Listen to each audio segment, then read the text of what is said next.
برائی کی آگ۔ نحمدہ و نصلی علی رسول الکریم، اما بعد۔ معزز سامعین کرام، اگر کسی گھر میں آگ لگ جائے تو آبادی کے تمام لوگ آگ بجھانے اور گھر کو بچانے دوڑ پڑتے ہیں، اور ہر شخص اپنی طاقت اور صلاحیت کے مطابق بھڑکتے ہوئے شعلوں کو بجھانے کی کوشش کرتا ہے۔ کوئی ایک ساتھ 2 بالٹی اٹھاتا ہے، کوئی ڈول 2 ڈول لے کر پہنچ جاتا ہے، کوئی لوٹا 2 لوٹا ہی پانی ڈال دیتا ہے۔ چھوٹے بڑے، امیر غریب، جوان بوڑھے اور مرد و عورت، ہر شخص اپنی طاقت اس بلائے ناگہانی سے بچنے بچانے میں صرف کر دیتا ہے، کیونکہ اگر آگ پھیلی تو صرف اسی گھر کا نقصان نہیں ہوگا جس گھر میں آگ لگی ہو، بلکہ یکے بعد دیگرے سارے گھر جلیں گے اور پوری بستی خاکستر ہو کر رہ جائے گی۔ آگ ایسی آدمی آشنا ہے کہ نہ امیر کا خیال کرتی ہے، نہ غریب پر رحم کھاتی ہے، نہ طاقت اور حکومت والوں سے ڈرتی ہے، نہ بے قصور رعایا اور کمزوروں پر اسے ترس آتا ہے۔ اگر دریا پانی سے لبریز ہو اور پشتہ ٹوٹنے کا خطرہ ہو تو سارے لوگ اکٹھا ہو جاتے ہیں اور ہر شخص اپنی طاقت بھر پشتہ کو مضبوط کرنے اور پانی کو تھامنے کی تدبیر کرتا ہے، کیونکہ پانی بھی آگ ہی کی طرح ہے، بے رحم اور بے حس واقع ہوا ہے، کسی کو خاطر میں نہیں لاتا۔ خوش رنگ پھلواریاں ہوں، ہرے بھرے کھیت ہوں، پر رونق آبادیاں ہوں، آبادی میں معصوم بچے رہتے ہوں، بے زبان جانور ہوں، بیمار اور بستر مرگ پر پڑے ہوئے لوگ ہوں، اس کی طلاۃ خیز موجیں کوندتی فادتی دوڑتی بھاگتی ہر شے کو غرقاب اور تہے آب کرتی پہنچ جاتی ہے۔ اسی لیے آگ لگ جائے اور سیلاب آ جائے تو ایک دوسرے سے برسر پیکار دشمن بھی اپنی عداوتوں کو فراموش کر کے اس مصیبت کا سدباب کرنے کے لیے یکجٹ ہو جاتی ہے۔ یہ آگ اور پانی کی مصیبتیں ہیں جو ہمیں مادی نقصان پہنچاتی ہیں، جن کی وجہ سے ہمارے در و دیوار ویرانوں میں تبدیل ہو جاتی ہیں، لیکن ایک اور آگ ہے جس کا نقصان اس نقصان سے بھی بڑھ کر ہے، اور ایک سیلاب ہے جس کی تباہ کاری اس سیلاب سے کئی زیادہ ہے۔ وہ ہے برائی اور بے حیائی کی آگ، جو انسانی آبادی میں جنگل کی آگ کی طرح پھیلتی جا رہی ہے، اور وہ ہے منکرات اور فواحش کا سیلاب، جس کی زد سے کوئی پکا اور کچا مکان محفوظ نہیں ہے۔ لیکن عجیب بات ہے کہ اس آگ اور سیلاب کو بجھانے اور تھامنے کی ہمارے اندر کوئی فکر نہیں۔ یہ آگ گھر گھر کو سلگا رہی ہے، اور یہ سیلاب اخلاق و کردار کی عمارتوں کو زمین بوس کرتا جا رہا ہے، لیکن نہ اس پر بے چین ہونے والے دل ہیں، نہ اس پر رونے والی آنکھیں ہیں، نہ اس کے لیے جنبش میں آنے والے ہاتھ پاؤں ہیں، نہ سماج کے بزرگوں کو اس کی فکر ہے، نہ نوجوانوں میں اس کے مقابلے کا عزم۔ معزز سامعین کرام، برائی کی طرف میلان انسانی فطرت میں موجود ہے، اس کا مقابلہ اس کے بغیر نہیں کیا جا سکتا کہ جس قوت سے برائی پھیل رہی ہے اسی قوت سے بلکہ اس سے بھی بڑھ کر برائی کو روکنے کی تدبیریں کی جائیں۔ اسی تدبیر کا نام قرآن مجید کی زبان میں نہی عن المنکر ہے۔ قرآن کہتا ہے کہ امت محمدیہ کا ایک بنیادی مقصد نہی عن المنکر ہے، اور اسی فریضہ کی وجہ سے اس کو اقوام عالم میں خیر امت یعنی بہترین انسانی گروہ کا لقب دیا گیا ہے۔ مسلمانوں کے بارے میں ارشاد فرمایا گیا کہ وہ ایک دوسرے کے دوست ہیں، اور اسی دوستی کا حق یوں ادا کرتے ہیں کہ ایک دوسرے کو بھلائی کی دعوت دیتے ہیں اور برائی سے روکتے ہیں۔ برائی سے روکنے والوں کو صالحین میں شمار کیا گیا ہے، اور ارشاد ہوا کہ کم سے کم ایک ایسا گروہ ہمیشہ ضرور رہنا چاہیے جو خیر کی طرف دعوت دیتا ہو، بھلائی کا حکم دیتا ہو اور برائی سے روکتا ہو۔ یہی لوگ دراصل کامیاب ہیں۔ قرآن کی اس تعبیر پر بھی غور کیجئے کہ بھلائی کو معروف اور برائی کو منکر سے تعبیر کیا گیا۔ معروف کے اصل معنی ایسی بات کے ہیں جو لوگوں میں مشہور ہو اور جس کا چلن قائم ہو گیا ہو۔ اس کے مقابلے میں منکر کا لفظ ہے، یعنی ایسی بات جو ان پہچانی اور نامانوس ہو، گاہے گاہے پیش آ جاتی ہو، اس میں اس حقیقت کی طرف اشارہ ہے کہ سماج میں نیکیوں کا عام چلن ہونا چاہیے، وہ سماج کا مشہور عمل ہو، اور برائی کو سماج میں اتنا کم ہونا چاہیے کہ وہ لوگوں کے لیے اچنبے کا باعث ہو۔ خلاف معمول کبھی یہ بات پیش آ جاتی ہے۔ اس تعبیر سے نہی عن منکر کی اہمیت کا اندازہ ہوتا ہے۔ رسول اللہ صلی اللہ علیہ وسلم نے اس کی بڑی تاکید فرمائی اور فرمایا کہ تم میں سے کوئی شخص جب برائی کو دیکھے تو اسے ہاتھ سے روکنے کی کوشش کرے، اگر اس کی طاقت نہ ہو تو زبان سے روکے، اگر اس کی بھی طاقت نہ ہو تو دل سے، اور یہ ایمان کا کم سے کم درجہ ہے۔ دل سے روکنے کا مطلب دو ہو سکتے ہیں، ایک یہ کہ دل سے اس پر کراہت محسوس کرے، دوسرے ایک کہ دل میں اس بات کا عزم رکھے کہ جب اسے قدرت حاصل ہوگی وہ اس برائی کو روکنے کی کوشش کرے گا۔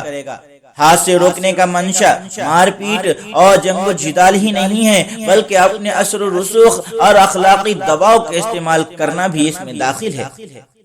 جیسے انسان دنیا کے مسائل میں اپنے رسوخ اور اپنی حیثیت کو کام میں لاتا ہے، اللہ اور اس کے رسول کے احکام کے بارے میں اسے اس سے بڑھ کر اپنی اخلاقی قوت استعمال کرنا چاہیے۔ محترم سامعین کرام، آج صورتحال یہ ہے کہ جن چیزوں کا برائی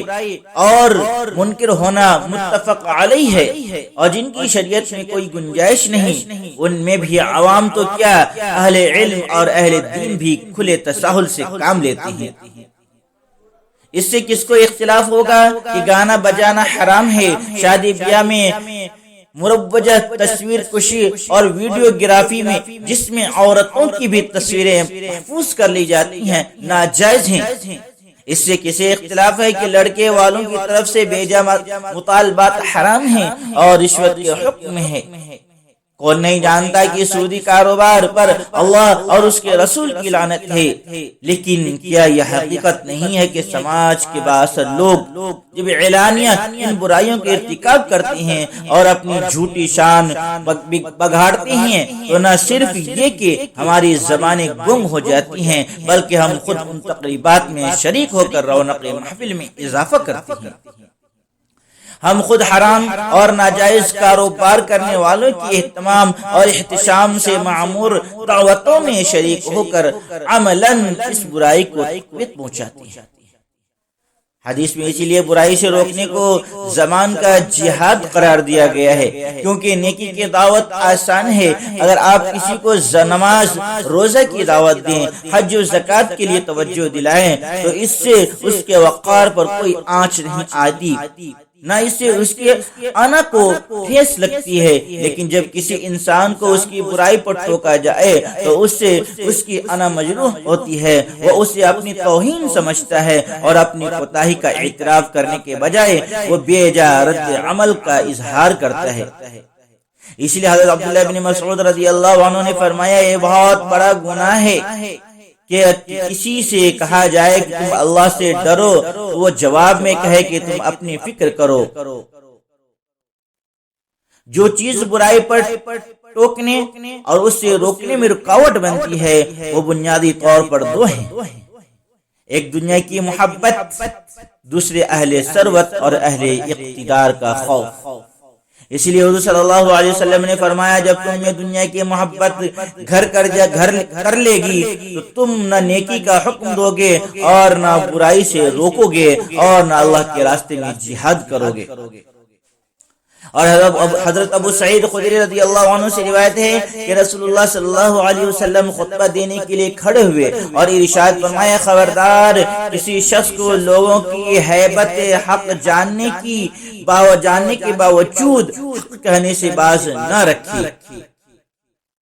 یہ اس امت کے ادبار اور پستی کی علامت ہے کہ اس میں برائی پر ٹوکنے والی زبانیں باقی نہ رہیں۔ محترم سامعین کرام، برائی سے روکنے کا گناہ صرف آخرت سے متعلق نہیں ہے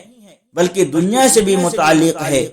رسول اللہ صلی اللہ علیہ وسلم نے فرمایا کہ جب لوگ ظالم کو دیکھیں اور ظلم سے نہ روکیں تو اللہ کا عذاب سبوں کو پکڑ لے گا۔ اور جس قوم میں گناہ کیا جاتا ہو کچھ لوگ اس سے دور کرنے پر قادر ہو، پھر بھی وہ اسے نہ روکیں نہ دور کریں تو قریب ہے کہ اللہ تعالیٰ کا عذاب ان سب کو اپنی پکڑ میں لے لے۔ رسول اللہ صلی اللہ علیہ وسلم نے قیامت کے قریب ایک لشکر کے زمین میں دھنسا دیے جانے کا ذکر کیا۔ حضرت ام سلمہ رضی اللہ عنہا نے عرض کیا شاید ان میں ایسے لوگ بھی ہوں جنہیں زبردستی لایا گیا ہو۔ آپ صلی اللہ علیہ وسلم نے فرمایا کہ دنیا کے عذاب میں تو سب شامل ہوں گے، آخرت میں نیتوں کے اعتبار سے معاملہ ہوگا۔ حضرات عبداللہ بن مسعود رضی اللہ عنہ راوی ہیں کہ آپ نے فرمایا بنی اسرائیل میں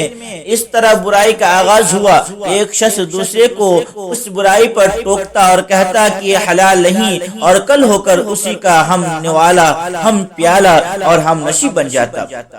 چنانچہ یہی چیزیں بنی اسرائیل پر عذاب الہی آنے کا باعث ہوئی۔ آپ نے فرمایا کہ اللہ تعالیٰ کچھ لوگوں کے گناہ کی وجہ سے پوری قوم پر عذاب نازل نہیں کرتے، بلکہ جب کچھ لوگ گناہ کرتے ہیں اور اکثریت قدرت کے باوجود اس پر خاموشی اختیار کرتی ہے تو پھر اللہ تعالیٰ کی طرف سے عوام و خواص سبوں کی ہلاکت کا فیصلہ ہو جاتا ہے۔ یہ ضروری ہے کہ سماج کا ضمیر زندہ ہو، وہ برائی سے ایسی ہی نفرت کرتا ہو جیسے انسان گندگی سے نفرت کرتا ہے۔ سماج میں جب کوئی برائی ہو تو کتنی زبانیں ہوں جو اس پر ٹوکنے کے لیے آمادہ ہوں۔ جب ایک ہاتھ ظلم کرے تو سینکڑوں ہاتھ اس ظلم کو روکنے کے لیے اٹھ کھڑے ہوں۔ جب کوئی نگاہ برائی کرے کتنی ہی غضب آلود نگاہیں اس کے حوصلے پست کر دیں۔ خدا کی نافرمانی پر انسان کو اپنی نافرمانی سے زیادہ طیش آئے۔ اپنے بھائی پر جب کوئی ظلم ہوتا اپنے بھائی پر جب کوئی ظلم ہوتا ہوا دیکھے تو اسے محسوس ہو کہ ظلم خاص اس پر ہو رہا ہے۔ جب وہ کسی آبرو کو لوٹتے ہوئے دیکھے تو اسے خیال ہو کہ عزت و آبرو کی مقتول عورت اس کی بہن یا بیٹی ہے۔ برائیوں کے بارے میں جب تک ضمیر زندہ نہ ہو، حدود اللہ کی اہمیت انسان کے ذہن میں نہ ہو اور خدا کے خوف سے ہمارے سینے معمور نہ ہو،